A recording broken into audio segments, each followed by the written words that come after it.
전도서는 줄곧 인생의 허물을 노래했습니다. 헛되고 헛되며 헛되고 헛되니 모든 것이 헛되도다. 그렇게 탄식했습니다. 전도서 안에 헛되다는 표현이 무려 37번이나 37회나 반복되고 있습니다. 인생이 이렇게 허무하게 된 이유가 무엇일까요? 이 전도서를 읽어보면 전도자는 해 아래 인생과 해 위의 인생으로 나누습니다. 여러분, 여기서 말하는 이 해 아래라는 것은 태양 아래라는 물리적 공간을 말하는 게 아닙니다. 구약시대 이스라엘 사람들은 하나님은 하늘에 계시고 우리는 땅에 있다. 우리도 그런 생각을 하지 않습니까? 그런 생각을 가지고 있었는데 그런 그들의 사고방식으로부터 나온 문학적 표현입니다. 해 아래서라는 말은 이 땅을 말합니다. 해 위에 계시는 하나님과의 관계가 끊겨진 그런 인간 세상을 일컫습니다. 여러분, 성경이 말하는 인간 허무의 본질이 모두 여기 있습니다. 해 위에 하나님과의 관계가 끊겨진 채 이 하늘 아래 살아가고 있으니까요. 마치 꺾여진 초목과 같고 물을 뛰쳐나온 물고기와 같습니다.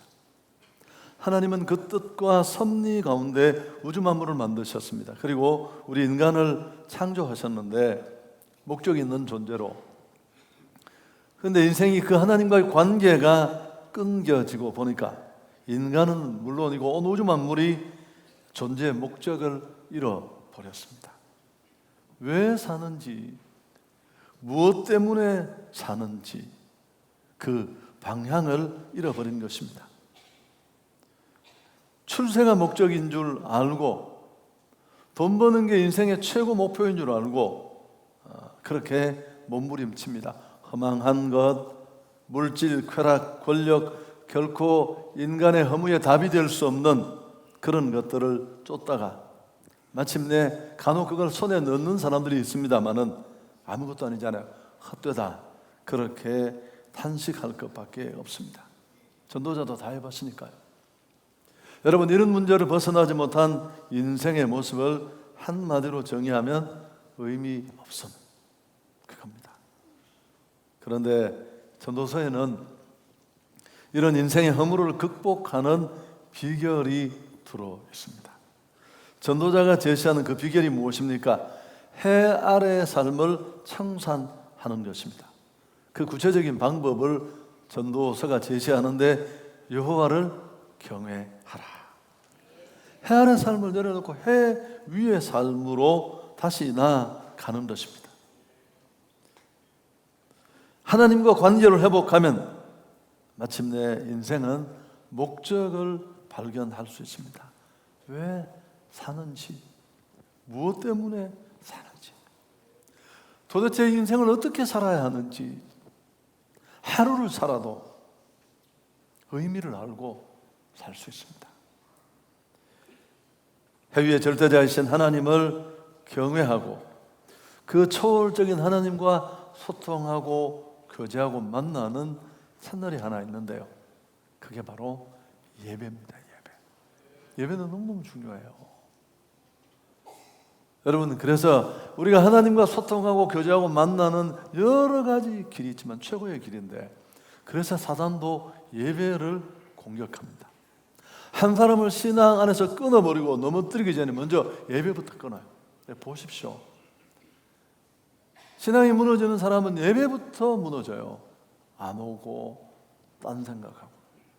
또 그런 절망의 자리에서 다시 회복되고 일어나는 사람도 역시 예배로부터 시작됩니다. 그래서 오늘 이 전도서 5장은 그런 내용을 앞부분에 담고 있는데, 하나님의 집에 들어갈 때에 라는 이 문구가 바로 그것을 말해 줍니다. 그래서 우리는 매주 예배를 드리고 또 늘 예배합니다마는 예배자로 설 때 어떤 마음이어야 하는지 오늘 좀 말씀에 귀를 기울였으면 좋겠습니다. 자, 1절 앞부분을 같이 한번 읽을까요? 너는 하나님의 집에 들어갈 때에 내 발을 삼갈지어다. 발을 삼가라고 했습니다. 조심하라, 신중하라 그런 의미인데, 이 삼가하라는 뜻은 좀 쉽게 와닿게 간단하게 간결하게 정의하면, 예배 드리러 나아갈 때 자신이 예배자로 잘 준비되어 있는지 성찰하고 살펴보라는 겁니다. 자신을 살피라는 게 이 말씀의 첫째 의도입니다. 우리는 하나님 앞에 예배 드릴 때 준비가 잘 되어야 되는데, 예배를 위해서 여러 가지 준비가 필요합니다만은, 안디옥 교회 같은 경우도 우리가 늘 모델 삼고 설교도 제가 많이 했습니다만은, 안디옥 교회는 금식하며 예배를 준비했잖아요. 이유는 그들이 예배의 축복, 예배의 권능, 예배의 능력을 맛보았거든요. 너무 기대하고 사모하니까 그렇게 예배를 준비했지 않습니까? 근데 이 준비 필요해요.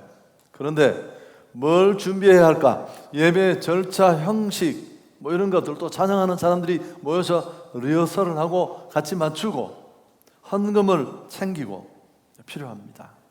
그런데 이보다 예배자가 예배 자리에 나갈 때 더 중요한 것 한 가지가 있습니다. 무엇을 드리느냐, 어떻게 드리느냐보다 누가 드리느냐가 너무너무 중요한 관건입니다. 예배자가 훨씬 더 중요해요. 가인과 아벨의 예배가 그것을 우리에게 잘 보여줍니다. 같이 한 자리에서 예배를 드렸지만 하나님은 가인의 예배는 받지 않으시고 아벨의 예배만 받으신 건 바로 예물이 아니라, 우리가 늘 엉뚱한 데 마음을 빼앗깁니다마는 예배자로서의 그 두 사람의 삶이었습니다. 자신을 돌아보는 예배가 필요합니다. 할렐루야. 여러분, 이런 자기 성찰 없이 그저 불쑥 예배 자리에 나오면 이건 정말 의미가 없습니다. 하나님 그 예배를 받으실 수가 없어요. 아무리 조직이 갖추어지고 내용이 들었어도 예배자가 하나님 앞에 거절되면 그가 어떤 모습으로 무엇을 가지고 나와도 하나님은 그 예배를 받으실 수가 없어요. 제가 한 5, 6년 전인 것 같은데, 어제 제가 하는 방법으로 다 검색을 해도 못 찾았는데, 서울의 한 중심에 어느 교단에서 대표적인 교회를 세웠는데 아주 한국의 유명한 설계자가 그 교회를 설계했어요. 이제 제가 건축 설계에 좀 관심이 있어서 읽어보니까 그 건축을 설계한 분에게 왜 이렇게 설계했느냐를 묻고 설명해 주는 그런 잡지의 내용이었는데, 그냥 이렇게 정면으로 올라가면 예배당에 올라갈 수 있는데, 설계자가 어떻게 설계를 했느냐 하면 꼭 덕수궁 돌담길 가듯이 이렇게 한편으로 쭉 회랑 같은 통로를 따라 한참을 걸어가서 이렇게 돌아서 본당으로 올라가게 길을 만들었어요. 여러분, 선뜻 이해가 되지 않잖아요. 많은 성도들이 사회지도 있는 교회인데 출입할 텐데 그냥 직선으로 가면 될 텐데, 그 설계자가 이렇게 얘기하는 겁니다. 하나님 앞에 예배자로 나올 때 자기를 돌아봐야 된다는 겁니다. 불쑥 튀어 올라서 예배당으로 들어오는 게 아니라 이 길을 걸으면서 자신을 돌아보고, 나는 정말 예배자로 잘 준비되어 있는가, 그런 고민과 생각을 하는 장치로 이 설계를 했다, 그렇게 말하는 거 듣고 참 마음에 와 닿았습니다. 그러다가 한 주간 책을 읽다 보니까 예루살렘 통곡의 벽 옆에 오펠 가든이라는 곳이 있대요. 저는 가보진 않았는데요, 그곳에는 예수님이 성전으로 올라갈 때 이용했던 계단이라고 하는 계단이 있는데, 그 계단이 참 재밌는 건 계단의 폭이 다 다르대요.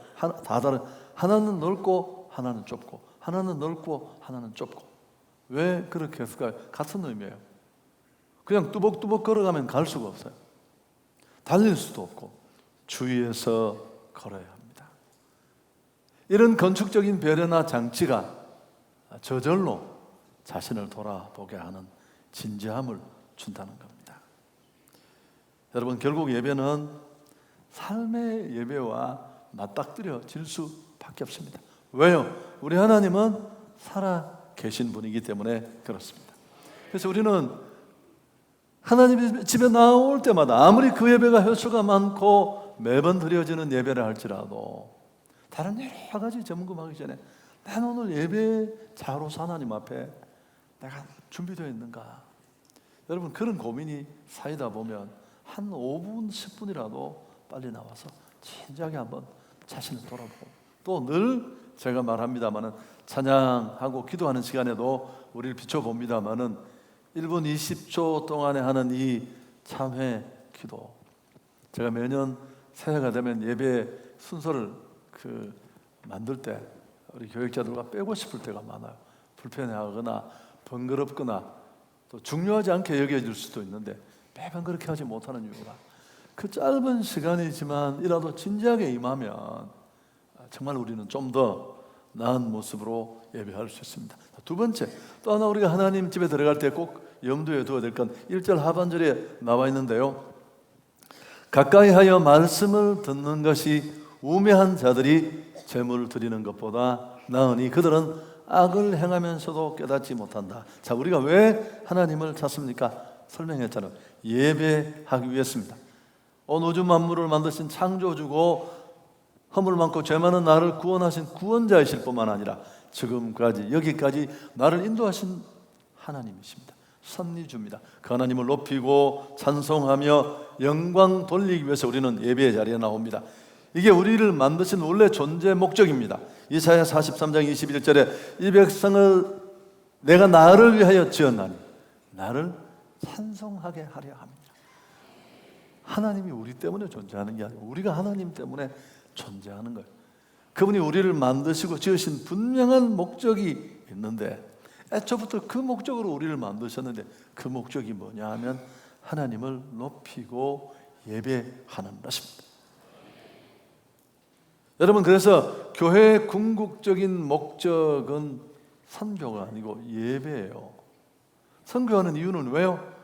마땅히 하나님을 예배해야 될 사람들이 엉뚱한데 경배하는 그들은 당신 잘못하고 있다.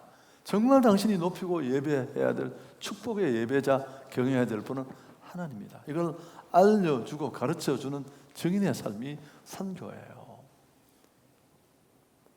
여러분, 그렇다면 예배는 존귀하신 그 하나님께 가치와 경배, 찬양을 올려드리는 건데, 조금 전에도 설명했잖아요. 그럼 이게 예배의 전부일까? 아닙니다.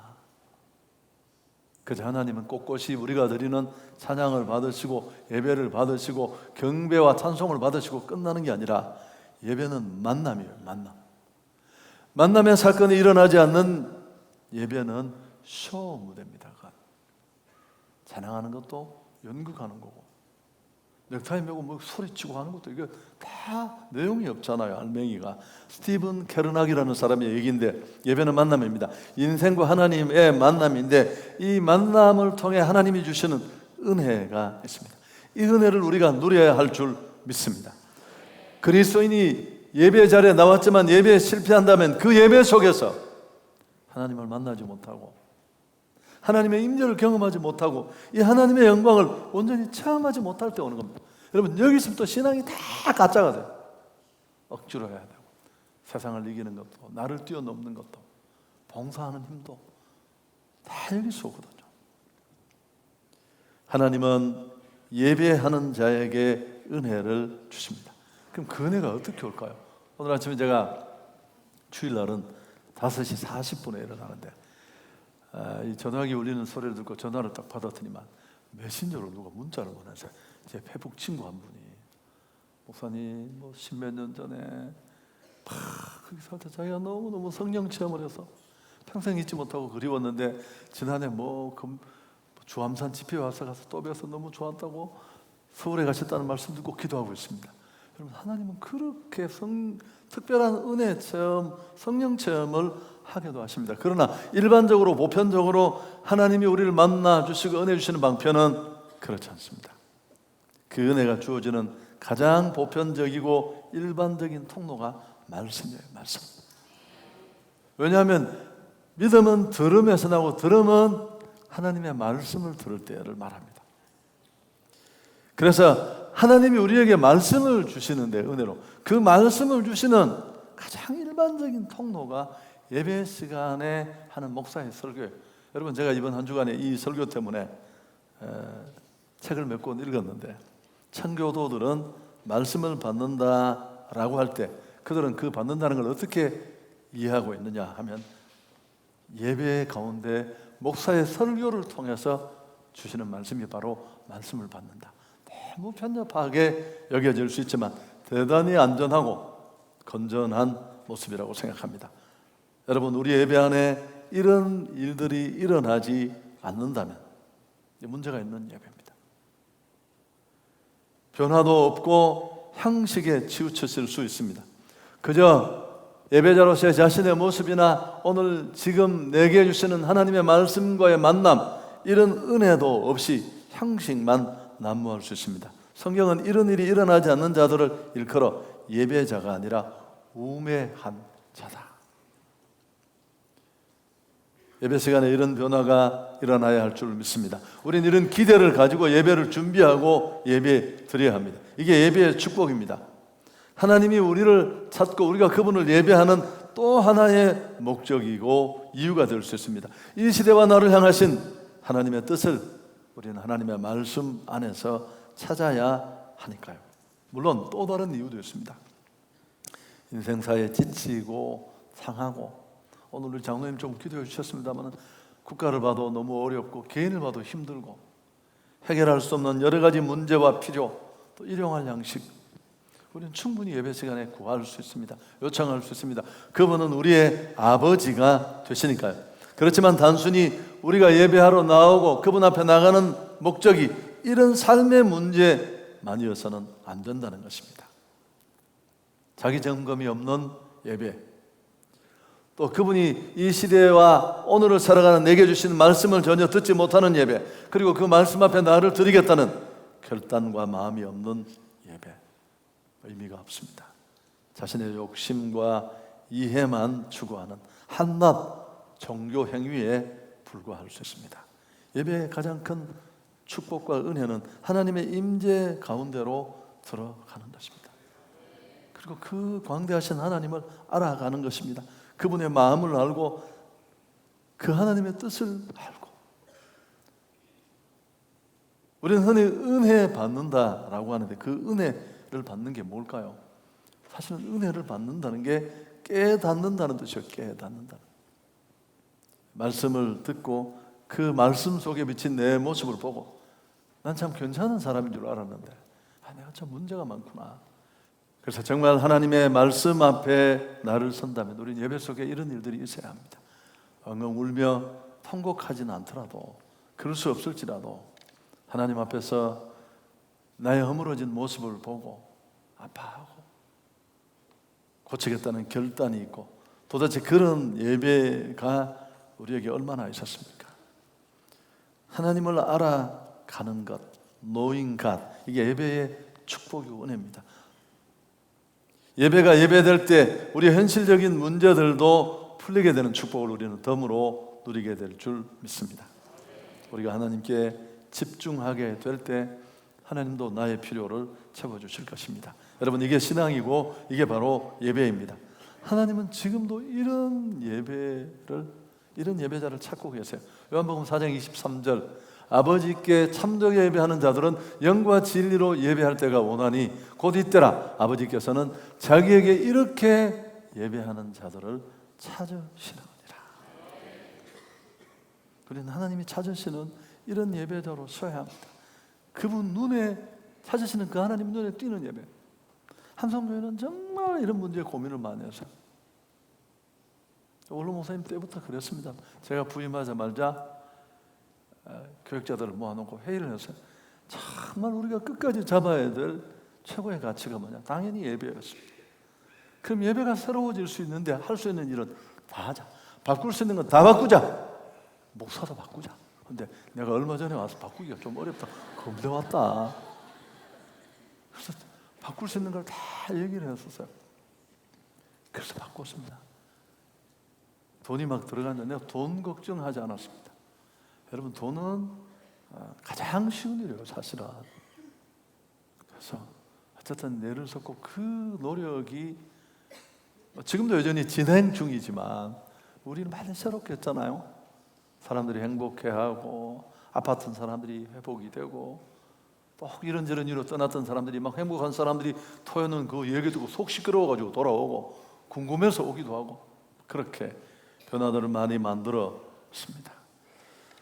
여러분, 하나님은 우리가 이런 예배로 그분 앞에 나갈 때 우리의 경배를 받으십니다. 그리고 우리 가운데 자신을 나타내시고 은혜 주실 것입니다.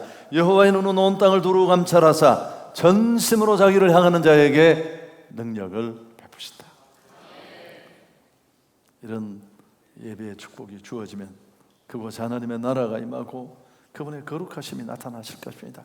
예배에 부어주시는 놀라운 축복과 능력이 그때 나의 삶 가운데도 흘러 넘치게 될 줄 믿습니다. 여러분, 진정한 예배자가 될 수 있기를 축복합니다. 사실 예배와 삶은 연결되어 있습니다. 예배가 잘못되면 삶도 잘못되고, 예배가 바로 되면 삶도 다시 회복됩니다. 로마서 12장 1절 이하에 그런 말씀을 그대로 담고 있는데, 그러므로 형제들아 내가 하나님의 모든 자비하심으로 너희를 권하노니 너희 몸을 하나님이 기뻐하시는 거룩한 산 제물로 드리라. 이는 너희가 드릴 영적 예배니라.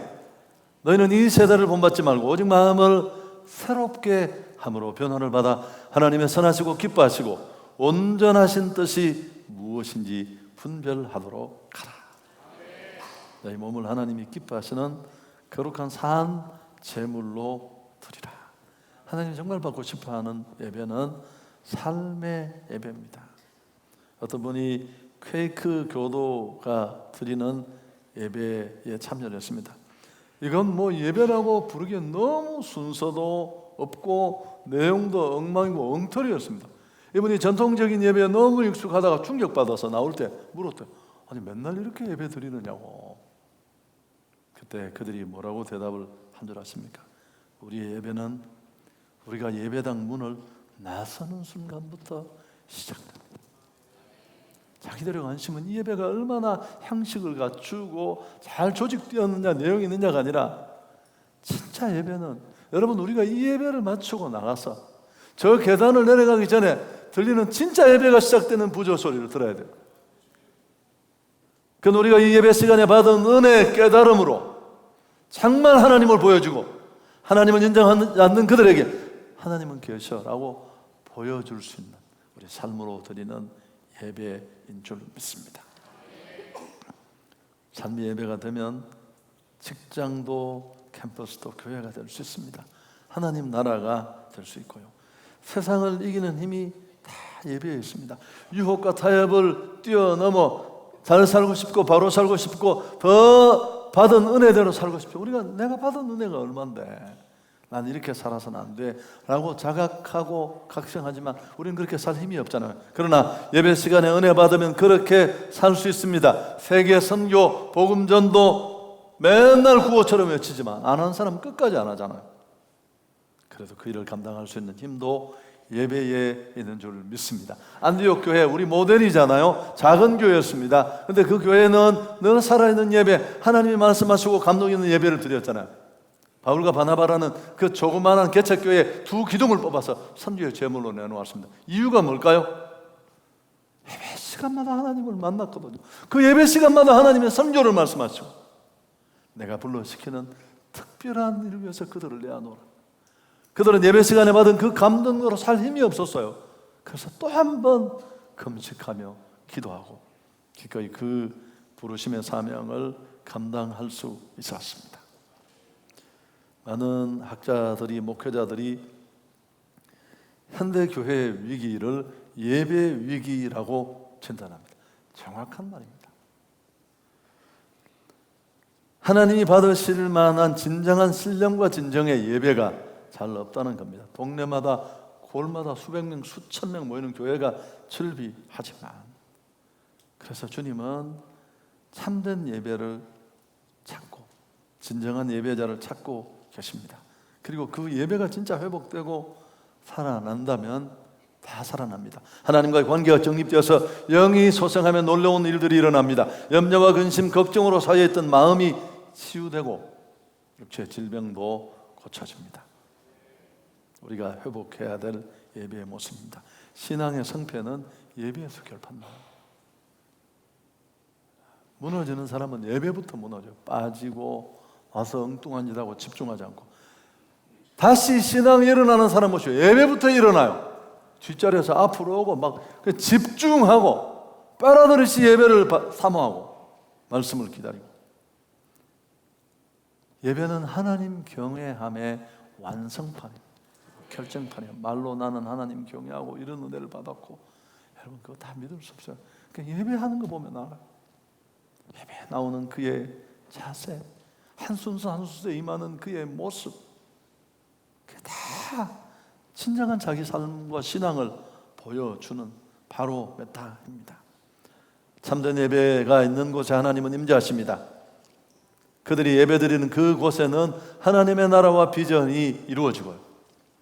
우리가 그런 예배자들이 되고 우리 한성교회가 드리는 예배가 그런 예배가 되기를 소망합니다.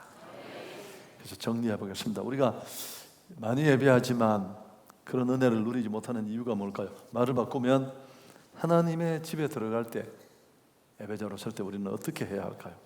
첫째, 다시 정리하면 예배 자체에 너무 주목하지 마시고 예배자로서의 자신을 성찰합시다.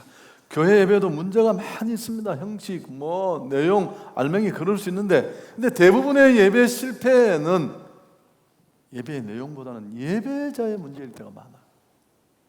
최근에 제 마음에 정말 많이 남아있는 말이 진정성이라는 말이에요.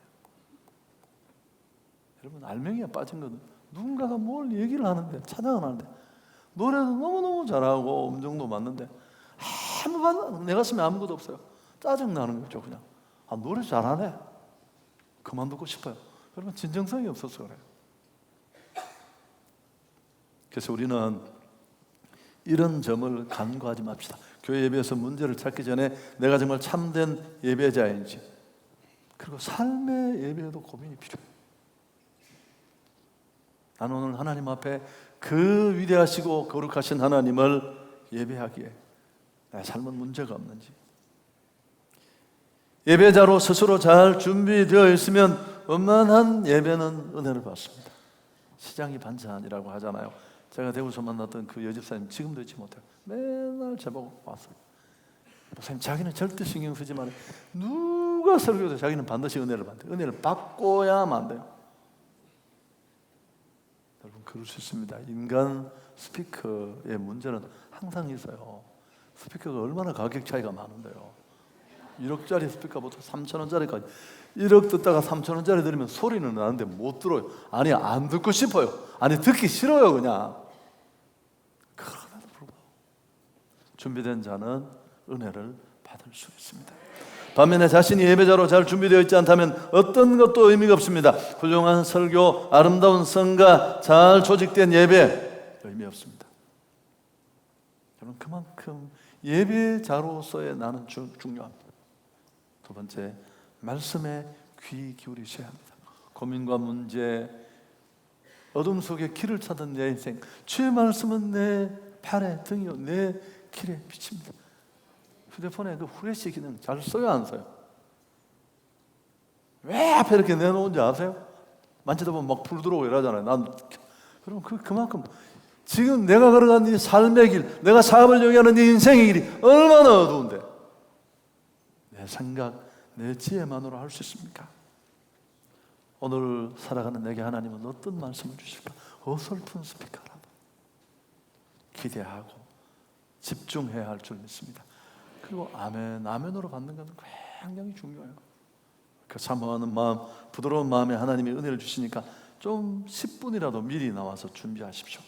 순서마다 충실하게. 그리고 사실 오늘 이 7절까지가 우리가 해야 될 단락인데 다 제가 언급하지, 설교가 복잡해질 수 있는데, 이제 그 예배 중에 또 하나 주의해야 될 게 기도인데, 2절을 보십시오. 너는 하나님 앞에서 함부로 입을 열지 말며 급한 마음으로 말을 내지 말라. 하나님은 하늘에 계시고 너는 땅에 있음이니라. 그런즉 마땅히 말을 적게 할 것이니라. 내가 이 이야기를 좀 하고 싶었는데, 이번에 부흥회에 오신 목사님이 너무 간결한 언어로 소탈하게 얘기를 잘 해주셨어요. 영상을 다시 들으십시오. 고칠 게 저부터 너무너무 많아요. 무슨 말을 막 아름답게 하려고 신경 쓰지 마십시오. 그래서 오히려 하나님 앞에 우리는 좀 더 진지하게, 우리 아버지시만 무슨 청구서 내 밀듯이 요구하듯이. 리차드 포스트는 그의 책 기도에서 하나님이 우리 기도에 상처를 받으신대요. 난 이거 이해하는데 어려움이 하나도 없었어. 왜냐하면 제 와이프는 굉장히 단단한 사람이에요. 제가 뭐라고 해서 상처 안 받는데 아들한테 너무너무 상처를 받아요. 그 이유가 뭐냐면 엄마가 너무 편하니까 함부로 대하는, 무례하게. 여러분, 우리가 그럴 수 있습니다. 하나님 앞에. 최근에도 무슨 청구서 보내듯이 한성재가 이런 걸 도와야 돼. 그래서 내가 못 도운다. 왜 우리가 그걸 도우냐고. 그건 네 일이지. 네 그 자세가 틀렸다. 내가 그 전달하는 사람을 통해서. 여러분, 그건 하나님도 후안 카를로스 오르테즈는 이런 기도는 하나님 나라에서 쓰레기통에 들어갈 가능성이 높아요. 어제 이제 저희 와이프가 아들 용돈이 다 떨어졌다고 용돈을 좀 줍니다. 왜 나한테 얘기를 안 하는지 모르겠어요. 맨날. 그래서 자기가 한 달에 50만 원만 쓰겠다고. 그래서 자기 엄마가 무슨 20몇 살 먹은 내가 한 달에 50만 원으로 용돈이 되느냐, 70만 원은 쓰라. 그러니까 그렇게 하면 아빠가 부담이 좀 될 것 같으니까 50만 원으로 해달라. 그래서 내가 딱 얘기를 듣고 나니까 웃어서 제가 돈을 송금해 줬습니다. 아들아, 혹시 또 기다릴까 봐 아빠가 송금을 했다. 쏴줬더니만 한 3분 뒤에 아들이 카톡으로 문자가 왔습니다. 아버지 감사합니다. 잘 쓸게요. 뭐 이 정도면 보람이 있잖아.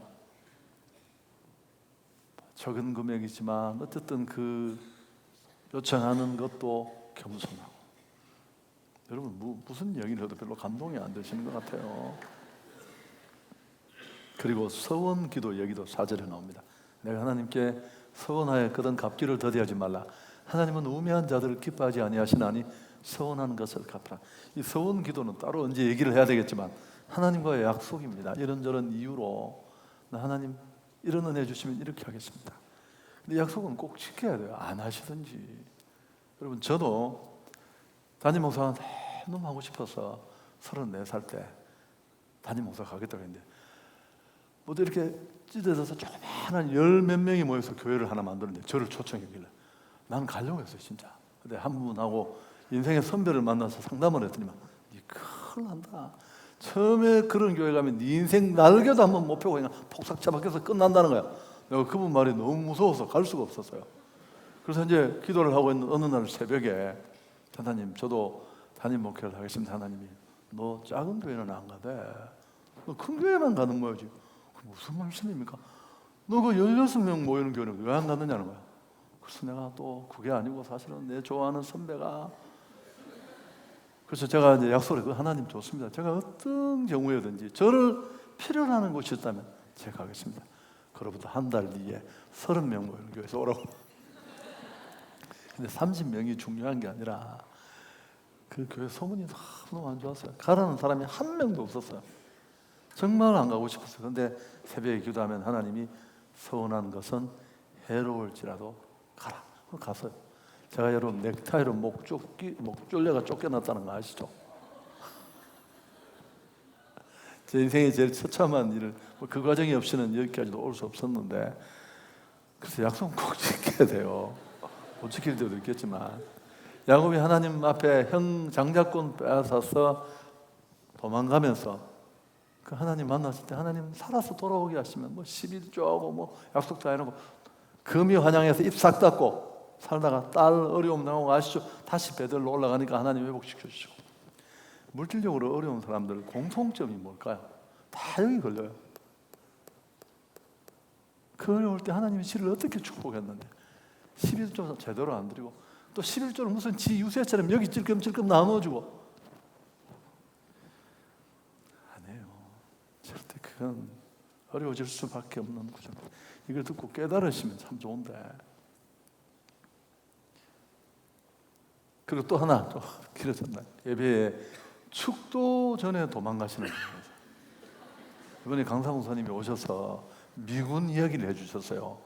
미군들이 그 거친 훈련을 마치고 막 숨도 헉헉 못 쉬는데 갑자기 그 뭐 등에 매더니만 막 예배당으로 뛰어가더라고요. 목사님 설교 다 끝나고 축도하는데 축도 받으려고. 그 축도의 축복을 누리고 싶어서. 미국이 그래서 잘 사는 거예요. 내가 3부 예배도 2부 예배도 그랬는데 또 축도 끝나기 전에 또 도망가고. 여러분, 제가 나가다가 맨날 부딪혀요, 저 뒤에서. 저 힘들어요. 한두 번 하는 것도 아닌데. 말씀 정리하겠습니다. 오늘 자신의 예배를 리모델링 할 수 있기를 축복합니다. 저희 교회도 열심히, 우리가 실력은 없지만 온 마음을 다해 하나님이 받으실 만한 예배, 이곳에도 이런 마음으로 이렇게 자기를 살피며 예배하는 자들이 있구나. 그런 예배를 정말 드리고 싶어요. 우리 모두가 그랬으면 좋겠습니다. 느헤미야서를 보면 1장부터 6장까지는 무너진 성벽 재건 운동을 다루고 있고 7장부터 무너진 신앙 회복 운동을 소개해요. 그러면서 느헤미야가 첫 번째로 한 게 뭡니까? 제사장들을 복직시키고 성전 예배를 재건하는 거예요. 여러분, 이 탁월한 지도자의 정말 우리가 배우고 본받아야 될 게 한두 가지가 아니지만 너무나 분명한 우선순위, 뭐가 중요한지. 예배만 단단하게 서서 하나님과 바른 관계가 되면 우리 삶에 무너진 것들이 다 회복될 줄 믿습니다. 좋으신 하나님께 영광 돌리겠습니다.